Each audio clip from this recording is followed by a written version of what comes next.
never in my life want to piss off 50 Cent.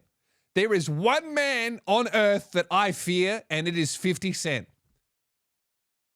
That man is, I'm a very petty person, okay? I can hold a grudge. I'm trying to let go of that, all right? It's been one of my, if you've been a long-term listener of this show, you will know that I will remember, I'm like a dwarf, dude. I have a book of grudges, and if you slight me, if you annoy me, if you talk shit about me, I will write your name down in the book, and I'll remember it forever.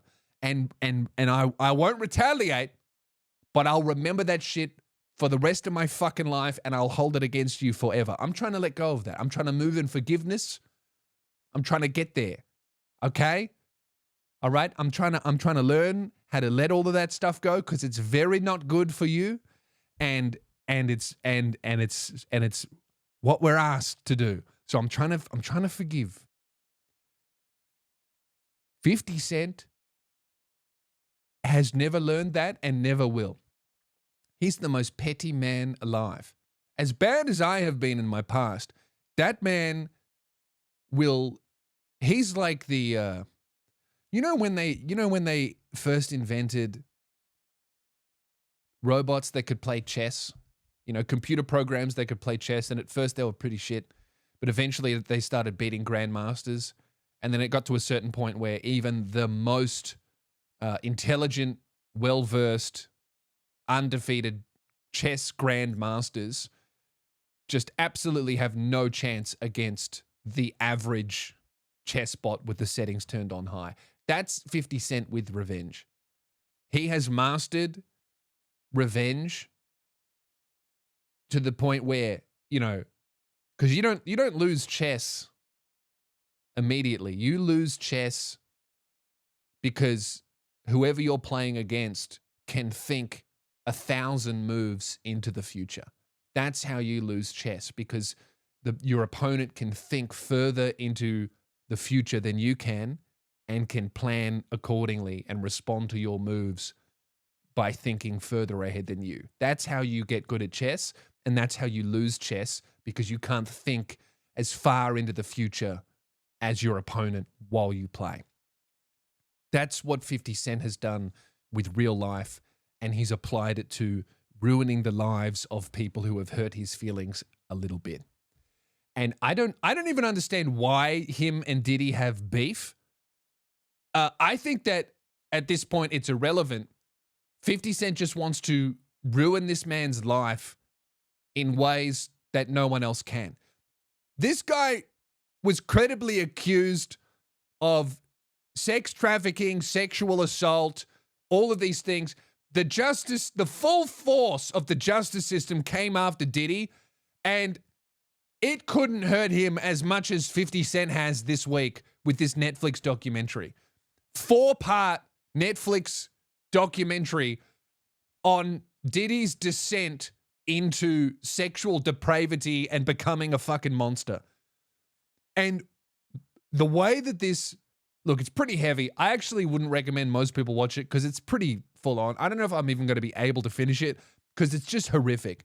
But the first 20 minutes are definitely worth watching, purely because it's insane what you are watching, and it's incomprehensible how Netflix got the footage. The documentary opens up with footage shot from Diddy's hotel room of Diddy on the phone to his lawyer, yelling at his lawyer about how he's losing his sex trafficking case and the public's perception of him. Literally yelling at the lawyer, I'm losing the people. We're losing like the public, the battle of public perception on Instagram and TikTok, because all of this information about me is coming out and it's making me look like what I am, a sexually depraved animal, a monster. And like, this is filmed in his hotel room by his cameraman. And no one knows how 50 Cent got that footage. It's not the cameraman, right, that got it. I saw a few news articles were written about how did 50 Cent get this footage. Netflix has said, we're not revealing how we got it. We're not revealing our sources. We will say we got it 100% legally, and we're prepared to defend that right in court. The cameraman has come out and said, they didn't get it from me, because the guy's been filming with Diddy since 2019. So he's like a trusted, close confidant. What they think happened is this one camera guy worked very briefly for 3 days with a third party to help edit the footage. That third party immediately grabbed all of this footage and sold it to 50 Cent.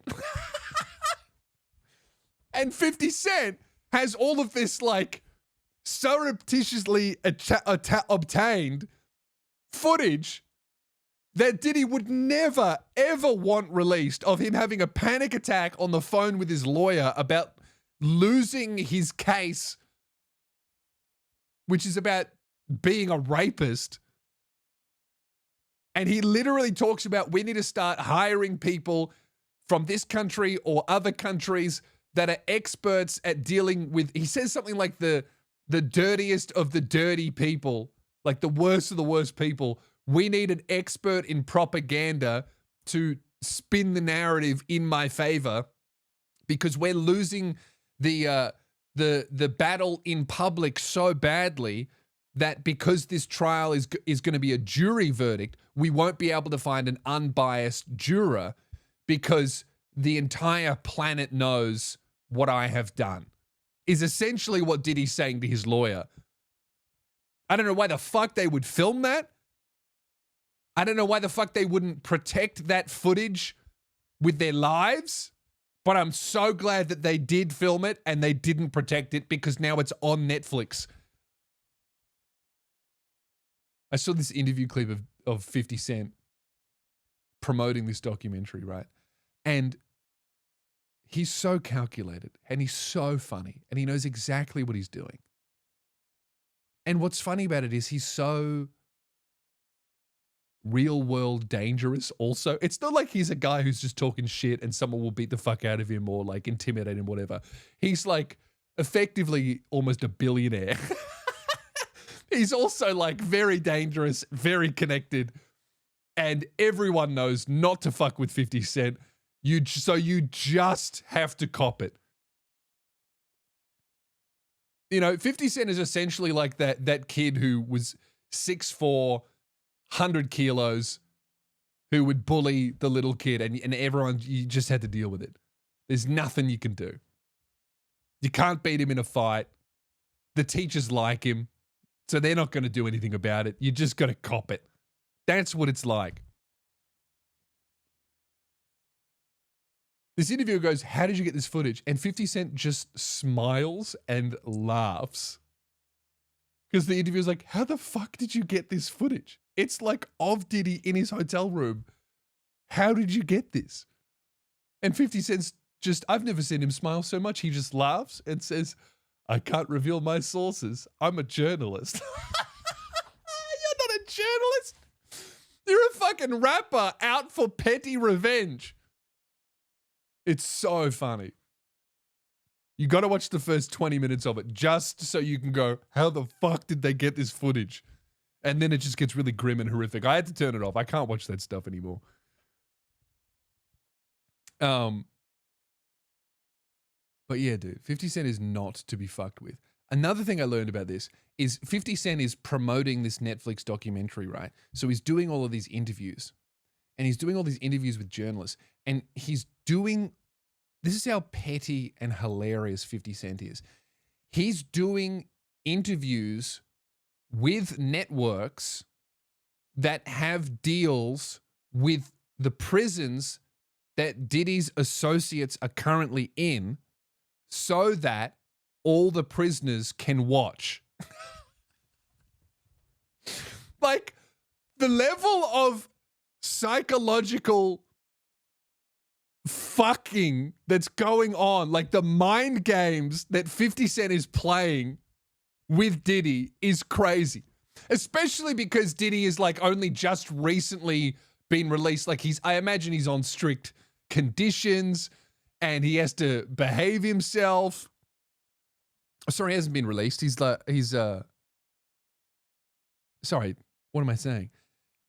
Is Diddy in prison right now? Or is he out? I can't even remember. He must be in like a... Is Diddy in prison? I feel like he's in prison or he's on house arrest. What's going on? Oh, yeah, he's serving... Sorry, am I an idiot? He was sentenced to 4 years, so he's in prison. Sorry. What am I fucking saying? 50 Cent is doing interviews with TV networks that he knows are being aired in the prison that Diddy and his associates are in. So he's making Diddy watch the public humiliation that he's putting him through. That's what I'm trying to say. I had a fucking brain fart. Of course he's in prison.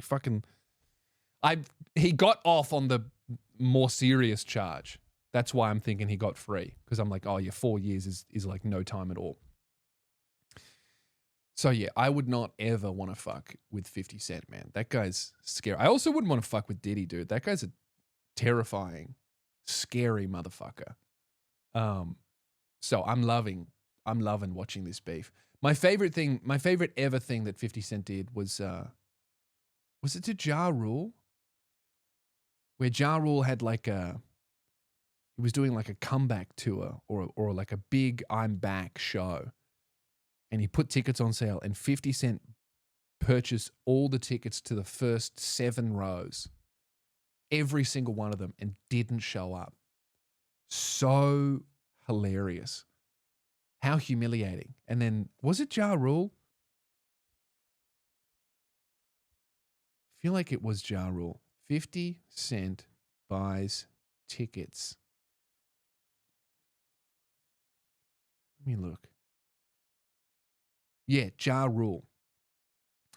In 2018, 50 Cent purchased about 200 front row seats to a Ja Rule concert through Groupon to leave them empty, intending to humiliate his longtime rival and make the venue look deserted. He bragged about spending $3,000. That's pretty cheap on the cheap tickets, sharing photoshopped images of himself in the empty seats, a tactic that became a famous symbol of their decades-long feud. Ja Rule responded with amusement, highlighting how 50 Cent was still obsessed with him. That is fucking hilarious. And yeah, 50 Cent has got an image of him sitting at the empty seats. That's so good. I mean, yeah, $3,000. That's cheap for 50 Cent. I would do that if I had that kind of money. No, I'm trying to be a better person.